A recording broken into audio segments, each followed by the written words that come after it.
হুসাইন আলাইহিস সালাতু ওয়াস সালাম কারবালায় শাহাদাত বরণ করতে সময় নিলেন, একে একে তার সন্তানদেরকে দিলেন। 6 মাসের শিশু ইমাম আলী আসগর আলাইহিস সালাতু ওয়াস সালামকে যখন পানির জন্য ছটফট করতেছিলেন, তখন এজিদের এই 33,000 সৈন্যের সামনে হাত উঁচা কইরা দিয়া বললেন, হে এজিদের সৈন্যরা, হে ইবনে জিয়াদ, হে মারওয়ান, ইবনে জিয়াদ, শিমার, আমার এই শিশু সন্তান সে পানির জন্য কাতরাচ্ছে, ছটপট করছে, তোমরা একে একটু পানি পান করাও, এর একটু পানি পান করায় দাও। তখন হুরমুলা নামের এক তীরন্দাজ ছিল, সে মহানবীর সাহাবী ছিল। কি ছিল? মহানবীর সাহাবী, তার নাম ছিল হুরমুলা। এই হুরমুলা 3 মাথালা তীর, 3 ফল, একটা তীরের 3টা ফল, এই 3 মাথালা তীর তাক করছে। কার নির্দেশে? শিমার এবং ইবনে জিয়াদের নির্দেশে, যে পিপাসাটা মিটায় দাও চিরতরে। যখন তাক করে হুরমুলা দেখে যে ওইখানে আল্লাহর রসুলকে দেখা যায় সামনে, সে তীর ছুড়তে পারে না। তখন শিমার জিজ্ঞেস করে, শিমার, হুরমুলা তীর ছাড়ছ না কেন? কই, আমি তো আল্লাহর রসুলকে দেখতে পাচ্ছি ওইখানে। আবার নিশানা ঠিক করো। নিশানা ঠিক করছে, আবার দেখা আল্লাহর রসুল হাজির।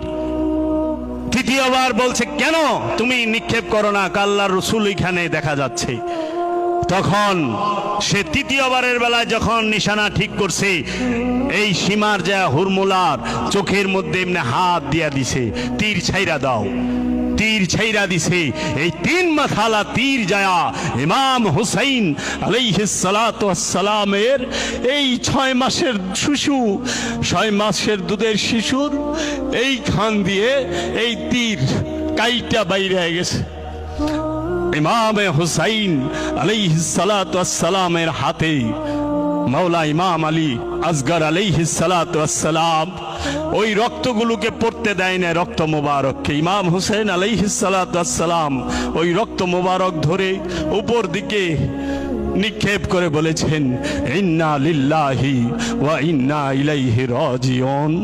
কারণ ইমাম হুসাইন আলাইহিস সালাতু ওয়াস সালামের সাথে কারবালায় যারা শাহাদাত বরণ করেছে, কাহারও বেলায় ইমাম হুসাইন আলাইহিস সালাতু ওয়াস সালাম বলে নাই ইন্না লিল্লাহি ওয়া ইন্না ইলাইহি রাজিউন। এই একজনের বেলায় বলছে, কারণ সে মাসুম, সে মাসুম, সমস্ত ইমামরাই মাসুম, কিন্তু সে 6 মাসের দুধের শিশু, তাকেও শাহাদাত করছে। কোন ইসলাম করেন আপনি? কোন নামাজ পড়েন? কার নামাজ পড়েন?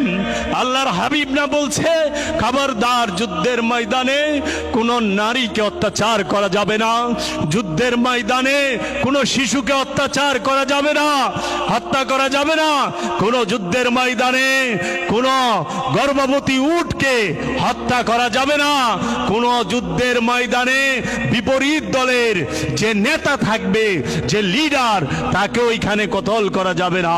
কারবালায় তো সমস্ত লই ভাঙিয়া দিছে, সমস্ত ল ভেঙে ফেলেছে। ওইখানে ইমাম হুসাইন আলাইহিস সালাতু ওয়াস সালামের স্ত্রী, 3 জন স্ত্রী ছিলেন।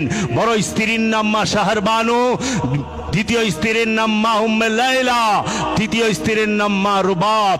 3 জনের মাথার নেকাব, পর্দা ছিনিয়ে নেওয়া হয়েছিল এই ইয়াজিদ বাহিনীর দ্বারা। তারা কে ছিল? তারা কি কোনো জৈন ছিল? তারা কি কোনো পারসি ছিল? তারা কি কোনো ইহুদি ছিল? তারা কি কোনো খ্রিস্টান ছিল? তারা কি কোনো বৌদ্ধ ছিল? তারা কি কোনো মং ছিল? তারা কি কোনো তাও ছিল? তারা কি কোনো শিখ ছিল? না, তারা সাবাইয়া ছিল। না না, তারা অন্য কোনো ধর্মের ছিল না, তারা সবাই নামদারি মুসলমান ছিল। তাদের পরনে জুব্বা ছিল, তাদের মাথায় পাগড়ি ছিল, তাদের সুন্নতি সিস্টেমে দাড়িও ছিল। তারা জামাতের শহীদ কারবালার মাঠেও ময়দানেও নামাজ পড়ছে। কিন্তু যেই নবীর কলেমা পড়ে সেই নবীর সন্তানের কল্লা কাটে। এত হতভাগা, এত নাদান, এত মূর্খ, এইরকম মূর্খ আর হয় না।